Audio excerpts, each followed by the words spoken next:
Ing taun anyar 2026 iki ana piwulang luhur kanggo bebrayan. Aja padha ngenyek siji lan sijine, aja mbedak-bedakake suku lan asal usul. Awake dhewe kabeh sedulur sak Nuswantara kudu urip rukun, guyub lan tepa slira. Seka kerukunan kuwi bakal lair tentrem, katresnan lan kamulyan kanggo kabeh.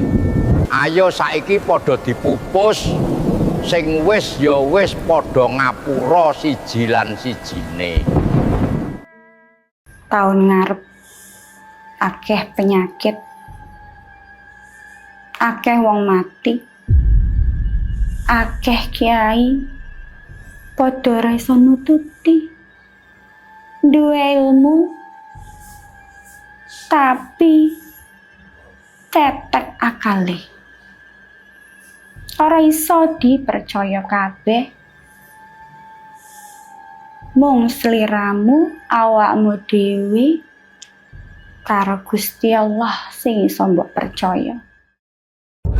Anak putu tanah Jawa, elinga marang jati diri.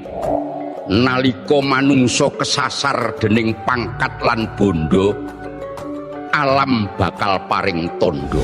Tetep njaga budi lan rasa, amarga wektu kebangkitan wis pinesti.